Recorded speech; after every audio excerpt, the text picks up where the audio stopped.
Selamat datang kembali di channel Borneo Trader. Pada video kali ini saya akan menganalisa lagi untuk 7 saham di sektor konsumer. Yang pertama UNPR, kedua Mayor, ketiga ICBP, keempat INDF, kelima AMSP, keenam Gudang Garam, dan ketujuh ULTJ. Kita langsung saja ke saham pertama. Saham pertama ada UNPR. UNPR pada hari Rabu kemarin ditutup turun tipis 0,6% ke harga 7.425. Dan kalau dilihat dari Foreign masih terus jualan ya.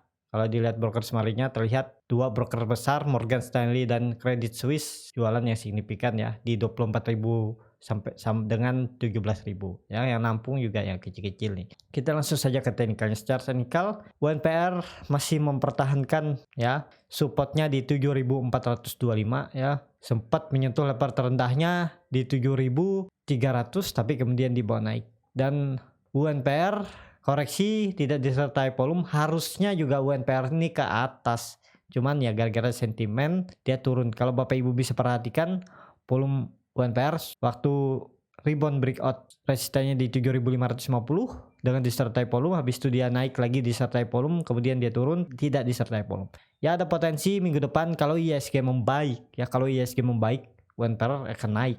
Harusnya memang UNPR ini naik ya, minimal dia harus ke 7.800 nih ya, 7.800 menguji EMA 200-nya dan EMA 60-nya untuk minggu depan sisa 3 hari perdagangan. Dengan catatan ISG baik ya. Apakah bisa spekulasi buy? Nanti aja buy-nya nunggu dia naik ya. Kalau dia menyentuh 7.550 baru spekulasi buy. Kalau masih di daerah bawah ini ada potensi dia ke bawah lagi ya. Ke penurunannya ke 7.200 mungkin, dan juga ya kalau buruk-buruknya ke 6.700. Tapi kalau dilihat dari teknikal ISG ya, ISG akan bagus di Januari ya. Jadi UNPR ini maksimal, ini sudah penurunan maksimal, ini daerah bottomnya udah. UNPR nggak akan ke bawah lebih dari ini ya.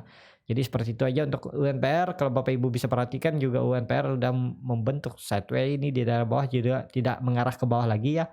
Ya ada potensi dia ke atas, cuman ya kita lihat minggu depan. Buy-nya nunggu di 7.600 saja buy ya. Buy-nya nunggu di 7.600, baru cut loss-nya bisa di 7.300. Jadi seperti itu untuk UNPR. Kita langsung saja ke saham kedua. Saham kedua ada Mayor. Mayor malah hari ini naik ya 2,52% ke harga 2.840. Kalau dilihat dari Foreign terus akumulasi saham Mayor. Kalau dilihat dari broker semarinya Morgan Securities dan CS nampung ya yang lah di 26.000 dan di 12.000 dan tidak terdapat di top 10 seller. Kalau dilihat dari ini kemungkinan kalau nggak ada news yang dari luar ya, ini kemungkinan besar laporan keuangannya membaik nih. Ada pertumbuhan yang signifikan kemungkinan, makanya sahamnya nih kalau Bapak Ibu bisa lihat dia nggak peduli nih ISG jelek ya, dia terus naik kan, walaupun naiknya tetap ditahan nih tapi tetap rebound dia dan volumenya juga meningkat yang signifikan ya. Arah selanjutnya Mayor kalau secara teknikal ke 2.960. Kalau itu mampu di breakout ya saya bilang arah selanjutnya ke 3.240. Bisa nggak di situ di 6 bulan ke depan? Bisa kalau saya lihat ya, karena Mayor akan mempertahankan supportnya di 2.700 ini ya. Supportnya terbentuk dari Januari 2019.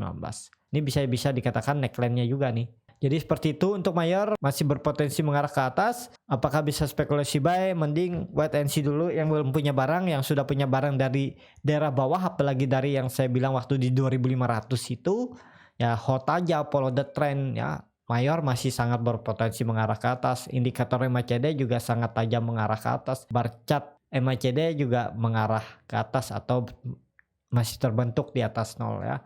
Jadi seperti itu untuk Mayor masih berpotensi besar mengarah ke atas. Kita langsung saja ke saham ketiga. Saham ketiga ada ICBP. ICBP pada hari Rabu kemarin ditutup turun tipis 0,78% ke harga 9.525. Kalau dilihat dari Foreign terus jual ICBP dari tanggal 30 November ya. Belum sekalipun dia net buy.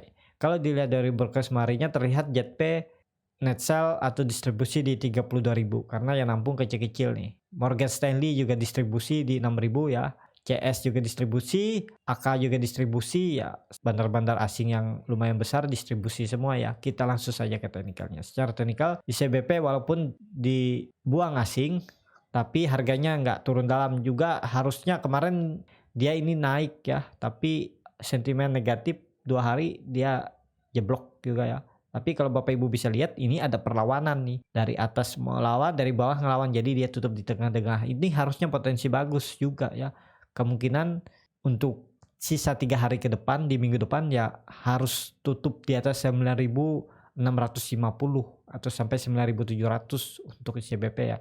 Kalau Bapak Ibu bisa perhatikan juga dia sering membentuk candle-candle seperti ini di area bawah ya nih. Kalau Bapak Ibu bisa lihat saat di daerah bawah supportnya dia membentuk juga candle ini kemudian dia naik. Karakternya memang seperti itu ICBP. Jadi ya nggak masalah menurut saya ya. Masih aman lah untuk ICBP yang punya dari daerah atas. ICBP ini maksimal penurunan paling ke 9.100 ke 9.200, nggak mungkin turun lebih dari itu. Ya, kalau dia sudah ke arah 9.200 ya siap-siap dia mengarah ke atas lagi. Tapi harusnya sisa 3 hari ke depan ICBP harus naik minimal di 9.650 sampai 9.700. Apakah bisa spekulasi buy? Mending spekulasi buy kalau dia sudah membentuk candle hijau ke atas ini baru spekulasi buy. Cut lossnya di bawah 9.400, di 9.375 bisa ya. Nunggu konfirmasi lah. Kalau dia membuat candle tutup di atas 1.650 baru buy. Nggak usah takut ketinggalan karena nggak beda jauh juga dari sini. Paling ke sini nih 1% aja ya. Bapak Ibu lebih baik kehilangan 1% tapi dia konfirmasi daripada Bapak Ibu beli di daerah sini belum konfirmasi ternyata dia turun lebih dalam, kan agak lumayan juga. Kalau dibawa turun kan agak lama juga. Mending nunggu konfirmasi dulu dia kembali ke 1.700 baru buy. Cuman 1,8% bedanya ya. Tapi resiko lebih aman ya. Jadi seperti itu untuk CBP baiknya nunggu dia kembali di atas resistennya 9.650 atau membuat candle hijau penuh ini ya, menutup di atas 9.640. Jadi seperti itu untuk CBP masih wait and see dulu ya, walaupun sudah di area bottom. Kita langsung saja ke saham keempat. Saham keempat ada INDF. INDF pada hari Rabu kemarin ditutup turun 0,36% ke harga 6.800. Kalau dilihat dari foreign sama seperti ICBP karena mereka ini satu grup masih terus dijual asing ya. Kalau dilihat dari broker semarinya akan net sell di 25.000 ya. Jadi distribusi di hari Rabu kemarin. Kita langsung saja ke teknikalnya. Secara teknikal INDF sama teknikalnya ya, karakternya sama juga sama ICBP. Tapi kalau Bapak Ibu bisa perhatikan INDF ya masih di area support ya, masih di area EMA 200-nya ya. Jadi untuk minggu depan bisa nggak spekulasi buy di sini? Kalau Bapak Ibu mau buy, mending kalau saya bilang tadi sama seperti ICBP, nunggu dia naik dulu lah ke 6.920 baru spekulasi buy ya. Di 6.920 atau 6.900 cut lossnya ini aja, cut lossnya di bawah ini di 6.670 sekitar 3,66%. Target profit terdekat ke 7.300 ya di 5%. Dan kalau sampai INDF breakout 7.300 harusnya bisa ke 8.000 ya, dia nggak akan ke bawah lagi karena itu menjadi momentum INDF breakout resisten yang terbentuk dari Oktober ini ya, lumayan kuat nih resisten minornya ya. Jadi seperti itu untuk INDF. Wait and see dulu. Kalau dia harusnya membentuk candle hijau dia di hari Senin atau Selasa ya, dia harus naik ke 6.890 sampai 6.900. Jadi seperti itu aja untuk INDF. Kita langsung saja ke saham kelima. Saham kelima ada HMSP. HMSP pada hari Rabu kemarin ditutup turun tipis 0,98% ke harga 1.505. Kalau dilihat dari asing masih terus jualan walaupun sempat net buy di minggu kemarin tapi kemudian minggu ini dia net sell lagi. Kalau dilihat dari broker semarinya terlihat RX, AK, YU ya jualan yang lumayan besar nih distribusi. Kita langsung saja ke teknikalnya. Secara teknikal HMSP itu amannya kalau sudah di atas 1.650 ya. Kalau Bapak Ibu mau buy di daerah bawah sini juga nggak masalah ya. Nih kalau Bapak Ibu bisa lihat dia mempertahankan trend line uptrendnya ini. Kalau Bapak Ibu mau buy di harga 1.550 bisa, cuman cut lossnya di 1.350 ya. Target profit terdekat dia menguji 1.640-nya ini. Kalau mampu breakout pasang trailing stop, kalau tidak mampu breakout dia akan ke bawah lagi. Ya Bapak Ibu take profit dulu lah di 7 sampai 6,5% ya. Dan target saya tahun depan ya, kalau sudah membaik harga MSP ini dia ke 2.000, minimal ke 2.000 bisa. Karena kalau yang saya cek ya di daerah sini ini udah banyak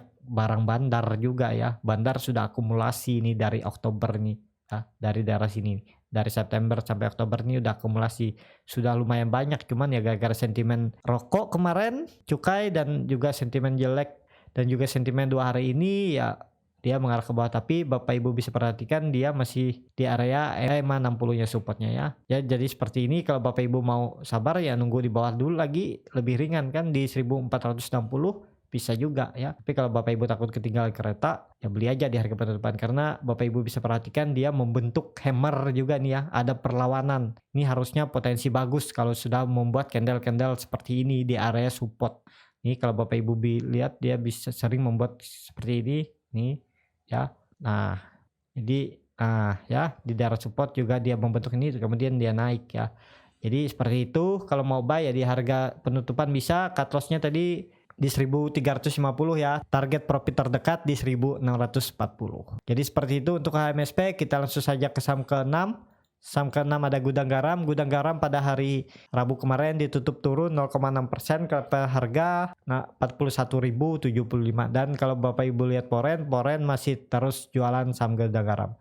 Kalau dilihat dari broker semarinya terlihat CS, KZ, CG ya, distribusi. Kita langsung saja ke teknikalnya. Secara teknikal Gudang Garam hampir sama, tapi Gudang Garam ini sudah breakdown, terkonfirmasi breakdown EMA 60-nya. Kalau HMSP tadi masih belum, tapi ini ya arahnya maksimal Gudang Garam ke 40.300 dan 43.100 ini harusnya dipertahankan. Jadi apakah bisa spekulasi buy di harga sekarang ya? Kalau Bapak Ibu mau simpan untuk jangka 1-2 bulan ya masih bisa. Cut loss saja di 39.300 ya, swing trade. Target profit terdekat ke 43.000. Kalau 43.000 mampu di breakout, arah selanjutnya ke 45.000 sampai 46.000. Kalau 46.000 ini di breakout, Gudang Garam apalagi disertai volume terkonfirmasi bisa ke 50.000 terdekat yang pernah disentuhnya. Kemudian dia mengarah ke 54.600 sampai 55.000. Ya, potensi bagus juga untuk Gudang Garam karena Gudang Garam ini sudah cukup lama sideway dan trend sideway-nya juga cukup lebar di 40.400 sampai 54.600 ini ya.